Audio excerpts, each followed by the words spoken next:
Hello students, welcome back to my YouTube channel professor Shubham Tiwari, जहां पे provide होता है हमारे कॉमर्स क्लास वाले बच्चों के जितने भी आपके सब्जेक्ट हैं उसके syllabus, paper pattern and most important questions की वीडियो बात करने वाले हैं आज मास्टर डिग्री वाले बच्चे same third most important questions of advanced cost accounting.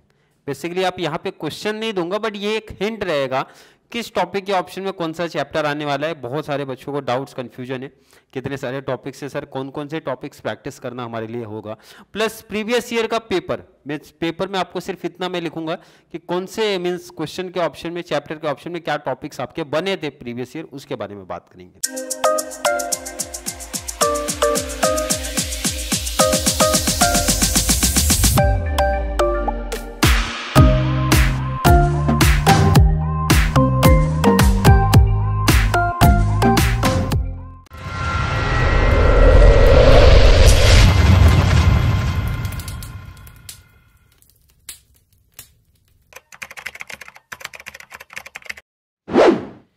उसके पहले लेकिन ये जानना जरूरी है ना भाई कि आपका सिलेबस क्या बता रहा है। सिलेबस यही समझ लो तो आपको काफ़ी इंफॉर्मेशन आगे मिलने वाली है। हर एक बच्चे को इतना तो पता है sir, question number 1, question 2, question 3 ये प्रैक्टिकल है, आप यहीं पे देख लो, या आप बोल सकते हो इधर देखो प्रैक्टिकल। अभी मैं सिर्फ प्रैक्टिकल की बातें कर रहा हूँ। क्वेश्चन नंबर 1 प्रैक्टिकल के ऑप्शन में प्रैक्टिकल, 2 प्रैक्टिकल के ऑप्शन में प्रैक्टिकल, 3 प्रैक्टिकल के ऑप्शन में प्रैक्टिकल। इसका मतलब है पहले इनकी बातें करना है, प्रैक्टिकल वाले ये 45 मार्क्स हमारे क्लियर होने चाहिए। क्लियर? और स्पेशली कौन से टॉपिक के ऑप्शन में क्या टॉपिक बन सकता है या फिर बना है प्रीवियस ईयर के हमारी जो भी एग्जाम्स हुए तो उसमें। क्लियर है कि नहीं? ऑब्जेक्टिव्स तो आपका हर एक टॉपिक से पढ़ना पड़ेगा, उसमें कोई इंपॉर्टेंट तो नहीं है, बट ये मेन 45 मार्क्स समझना आपका जरूरी है। तो जब अब सिलेबस पे आते तो रिटर्न समझ में आएगा कि सबसे पहले तो बच्चे काफी कंफ्यूजन में सर कि स्टार्ट कहां से करने, स्टार्टिंग कहां से करिए, थोड़ी कंफ्यूजन है। तो मैंने बताया था आपको ये वाला टॉपिक स्टार्ट करो आप। कॉस्ट एलोकेशन जितना भी पेपर है मेरे पास उसमें 15 मार्क्स का ये टॉपिक बना और बहुत आसान है। अगर आपने overheads costing TY BCom class semester 5 cost accounting, और अगर आपने बैफ लिया था तो बैफ सेम 1 में ही दिखा होगा आपको। आपका ओवरहेड्स कॉस्टिंग सबसे आसान, जिसमें प्राइमरी था सेकेंडरी था तो कंबाइंड करके आता, प्लस एडवांस थोड़ा सा ऐड होता है, इसलिए इसका नाम भी एडवांस कॉस्ट अकाउंटिंग करके थोड़ा सा एक्स्ट्रा पार्ट आपको रहता है। सेकंड आपका activity based costing, second topic आपको ये प्रैक्टिस करना है। क्लियर है कि नहीं है? नेक्स्ट है रिस्पॉन्सिबिलिटी को मैंने कट किया था कि रिस्पॉन्सिबिलिटी ना करके आप सीधा ट्रांसफर प्राइसिंग में थर्ड टॉपिक प्रैक्टिस करो, और नेक्स्ट आपका इन्फ्लेशन कर सकते हो। क्लियर है कि नहीं? एंड ये तो कंपलसरी है भाई, ये तो 15 का आने वाला है, बट इसको लास्ट में रखो तो मुझे लगता है ज़्यादा बेस्ट है, क्योंकि इसमें मेहनत टाइम दोनों ज़्यादा लगने वाला है, क्योंकि बहुत सारे टाइप्स है। जब तक आप 4 से 5 कॉन्सेप्ट मीन्स प्रैक्टिकल नहीं करते तब तक उसका बेस नहीं क्लियर होगा, और उसके बाद एडिशनल सम आप अलग काउंट कर दो। और इतना तो मुझे लगता है cost allocation activity based costing, मतलब ये टॉपिक्स ऐसे हैं उतने में आपका एक तरीके से 70 to 80% कॉन्सेप्ट ही क्लियर हो जाता है, किस टाइप के क्वेश्चंस आएंगे एंड कैसे उसको सॉल्व करना है। मतलब इन शॉर्ट बेसिकली बात करें तो भाई 1 2 3 4 5 आप ये बोल सकते हो भाई 5 टॉपिक पढ़ना है 45 मार्क्स के लिए। कितने टॉपिक पढ़ने? 5 टॉपिक्स। अब देखते हैं जरा, प्रैक्टिकल समझ गया ना पेपर पैटर्न, प्रैक्टिकल के ऑप्शन में प्रैक्टिकल, प्रैक्टिकल के ऑप्शन में प्रैक्टिकल, प्रैक्टिकल के ऑप्शन में प्रैक्टिकल। अब जरा प्रीवियस ईयर के पेपर से कंपेयर करते हैं। 2017 का क्वेश्चन पेपर जो मेरे पास है उसमें क्या बना था वो जरा देखते हैं, ध्यान से देखो इधर। 17 का पेपर जो है,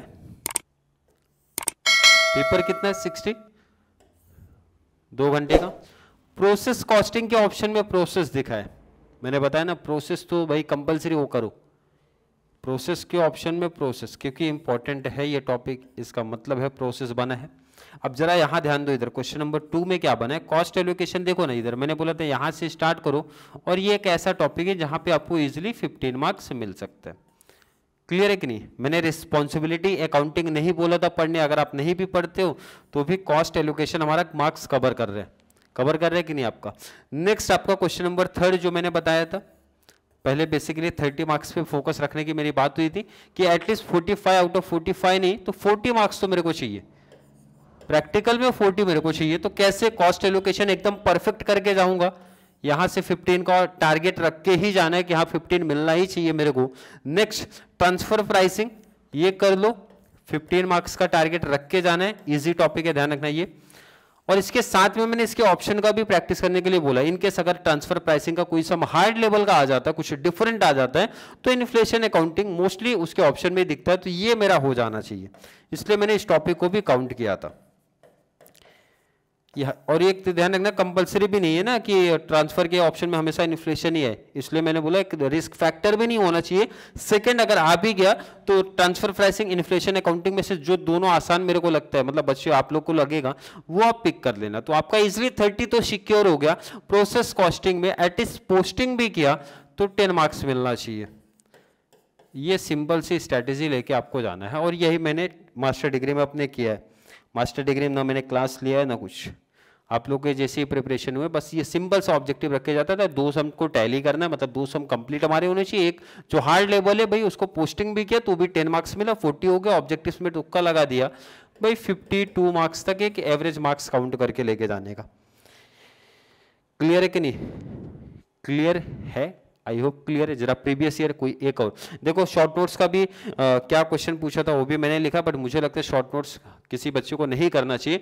ऑब्जेक्टिव्स में ट्रू एंड फॉल्स पूछा गया था, मैच द कॉलम पूछा गया था, मैंने 3 ही चीज बताया था। एमसीक्यूज करना, true false match the pair, 2 चीज, तो देखो true and false match the column आपको बना है। शॉर्ट नोट्स ये 5 चीजें पूछी गई थी, बट मुझे लगता है शॉर्ट नोट्स किसी बच्चे को प्रैक्टिस नहीं करनी चाहिए, क्योंकि जितना टाइम लिखने में आप दोगे भाई तो टाइम कंज्यूमिंग है, वो तो अलग ही है, प्लस नंबर ऑब्जेक्टिव्स के कंपेयर में आपको कम मिलने वाले हैं। आपको 18 का पेपर है, जरा ये भी देख लो कौन से टॉपिक के ऑप्शन में क्या आया था, प्रॉपर ध्यान रखना है ये चीज। नंबर तो पता ही है, टाइम भी पता चल गया। प्रोसेस के ऑप्शन में कॉस्ट एलोकेशन, तो बच्चों का यहां थोड़ा सा बेनिफिट मिल गया। क्या बेनिफिट मिला, जरा ध्यान दो इधर पे। प्रोसेस के ऑप्शन में कॉस्ट एलोकेशन, तो मुझे पता है मोस्टली नहीं 100% बच्चे कॉस्ट एलोकेशन का सिलेक्ट करके यहाँ पे अपना 15 नंबर सिक्योर कर लेंगे। देखो इधर जो पैटर्न जो मैंने स्टार्टिंग में बता दिया था, ये टॉपिक 4 से 5 टॉपिक प्रैक्टिस करना है, वो भी 4 तो परफेक्ट करो, 5वां प्रोसेस लास्ट में लेना। तो यहाँ पे बच्चे कॉस्ट एलोकेशन को प्रेफर करेंगे क्योंकि ये आसान थोड़ा सा टॉपिक दिखता है। उसके बाद जरा ध्यान दो इधर, एक्टिविटी बेस्ड कॉस्टिंग के ऑप्शन में रिस्पॉन्सिबिलिटी अकाउंटिंग, मैंने बोला रिस्पॉन्सिबिलिटी अगर आप नहीं करते हो तो एक्टिविटी बेस्ड कॉस्टिंग मैंने बोला था ये तो करना ही भाई। यहां से ही अपना 15 मार्क्स होता है, 15 कवर हुआ कि नहीं हुआ। ट्रांसफर के ऑप्शन में इन्फ्लेशन फिर से आ गया है, तो मैंने बोला था 2 में से जो आसान लग जाएगा प्रैक्टिस करते टाइम आपको उसको सेलेक्ट करना है आपको। 15 इसमें तो ऐसा देखो 18 वाले में कौन सा ईयर का पेपर है जरा देखते हैं। 18 वाले पेपर पैटर्न के अकॉर्डिंग जो मैंने टॉपिक पिक किया है वो टॉपिक के हिसाब से भाई 15 ये आपका 15 इजिली 45 मार्क्स कवर होता है। इसलिए मैंने क्या बताया था पहले ही, इसलिए मैंने क्या हिंट आपको दिया था, जरा ध्यान दे दो फिर से कैसे प्रैक्टिस करना। सबसे पहले कॉस्ट एलोकेशन और 15 नंबर का ऑब्जेक्टिव लेके जाना, 15 आउट ऑफ 15 चाहिए कॉस्ट एलोकेशन में। सेकंड, उसके बाद मैंने बताया था सेकंड आपको इसके साथ में एक्टिविटी बेस्ड कॉस्टिंग, ऑप्शन में भी दिख सकता है दोनों या फिर अलग हो सकता है, जैसे 18 में अलग हुआ तो बेनिफिट मिल गया 30 मार्क्स का, अदरवाइज 15 तो आपके जेब में। मैंने क्या बोला जरा ध्यान दो, कॉस्ट एलोकेशन के ऑप्शन में एक्टिविटी बेस्ड कॉस्टिंग दिख सकता है जैसे कि 17 वाले पेपर में दिखा है, तो 15 का बेनिफिट, लेकिन अगर ऐसा सेट हो गया पेपर तो 30 मार्क्स का बेनिफिट आपको मिला। थर्ड टॉपिक मैंने बोला ट्रांसफर प्राइसिंग, और ट्रांसफर के साथ में इन्फ्लेशन ऑप्शन में दिख रहा है, बट मे भी हो सकता है कि आपके पेपर में ये जो साल पेपर होने वाला अलग अभी आए तो भी रिस्क वाला काम नहीं है सर, हमने दोनों कवर किया है। अगर दोनों ऑप्शन में है तो जो आसान टॉपिक है वो पिक कर लूंगा। इनकेस अगर कुछ डिफरेंट होता है भाई, इसके ऑप्शन में रिस्पॉन्सिबिलिटी आई या कुछ भी आता है तो ऑप्शन में रख सकता हूं, वो क्वेश्चन पिक कर सकता हूं, तो 15 मार्क्स का और बेनिफिट मिलता है। लास्ट में प्रोसेस कॉस्टिंग को मैंने बोला प्रैक्टिस करना, बोले तो 5th टॉपिक। क्लियर है कि नहीं? 5 टॉपिक प्रैक्टिस करने की मैंने बातें की हैं, वो आपके लिए बेस्ट होगा। एटलीस्ट 40 मार्क्स, यहाँ पे तो 45 पूरा कंप्लीट हो जा रहा है, लेकिन मैंने बताया मिनिमम 40 मार्क्स आपका कवर हो जाएगा, जो मैंने जिस तरीके से जो मेथड आपको शेयर किया, जो बताया उसके अकॉर्डिंग आपको प्रैक्टिकल पे जाना है। ऑब्जेक्टिव्स में क्या पूछा गया था जरा ध्यान दो, true and false, match the column, match the pair. Clear है कि नहीं? 2 ऑब्जेक्टिव्स आपको यहाँ पे भी दिख रहे हैं। शॉर्ट नोट्स कोई बच्चा करेगा नहीं, अदरवाइज मैंने फिर भी लिख के रखा है कि उस ईयर में क्या पूछा था, बट शॉर्ट नोट्स मुझे लगता नहीं करना चाहिए, तो ये कंप्लीट आप कट कर सकते हो एंड ये फॉलो कर सकते हो। तो आई थिंक सीए में तो समझ में आ गया कि आप लोगों को क्या क्या प्रैक्टिस करना है। कौन से टॉपिक यहां भी हाईलाइट कर दिए भाई, cost allocation, activity based costing, transfer pricing, inflation accounting and process costing, 5 topic को प्रैक्टिस करके जाना है। एंड यहाँ पे भी मैंने मेंशन कर दिया है, तो जहाँ से भी आप प्रिपरेशन कर रहे हो ना वहाँ से सोच लेना भाई। पहला topic cost allocation, activity based costing, next आपका ट्रांसफर प्राइसिंग, फोर्थ आपका इन्फ्लेशन अकाउंटिंग, लास्ट आपका प्रोसेस कॉस्टिंग। ये 5 टॉपिक प्रैक्टिस करके जाओ तो आपका इजीली मिनिमम 40 मार्क्स स्कोर हो जाएगा, और बहुत बेटर आप प्रैक्टिस करके जाते हो तो 45 आउट ऑफ 45 प्रैक्टिकल में स्कोर हो जाएगा। ये एक हिंट होता है जो आपको मैंने इंपॉर्टेंट क्वेश्चंस में शेयर किया, कैसे और प्रीवियस ईयर से कंपेयर करके दिखा दिया किस ईयर में, मतलब 2 साल का पेपर है मेरे पास था, तो 2 साल के पेपर में किसके ऑप्शन में क्या आया था वो मैंने मेंशन कर दिया। क्लियर है कि नहीं? अभी भी ध्यान रखना, किसी बच्चे को कोई डाउट, कोई कंफ्यूजन या फिर प्रीवियस ईयर का पेपर की रिक्वायरमेंट होगी, जो मैंने मैसेज नंबर शेयर किया उस पर आप मैसेज व्हाट्सअप मैसेज करके क्वेश्चन पेपर का पीडीएफ ले सकते हैं। अदरवाइज इसका पीडीएफ जो आपको सिलेबस पेपर पैटर्न इंपॉर्टेंट वाला पीडीएफ चाहिए वो भी मैं आपको शेयर कर दूंगा, तो वहाँ पे आपको कंप्लीट एक हेल्प हो जाएगी। क्लियर है? फिर भी डाउट कंफ्यूजन कुछ भी क्रिएट हो रहा है जरूर मेंशन कर दिया करो, ताकि भाई नेक्स्ट वीडियो में वो टॉपिक पे जो भी बच्चों का डाउट है मैं बोल सकूं, उसको कुछ बता सकूं, इन्फॉर्मेशन आपको दे सकूं।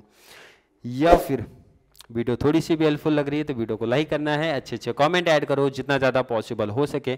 चैनल का लिंक हमारे कॉमर्स सेक्शन वाले बच्चों को जरूर शेयर करो ताकि उनको इस चैनल से बहुत सारा बेनिफिट्स मिल सके। तो चलिए मिलेंगे अगली क्लास में जहाँ पे हम लोग बातें करने वाले हैं इसी तरीके के और practical question, chapters, important questions के बारे में। तब तक के लिए थैंक यू सो मच।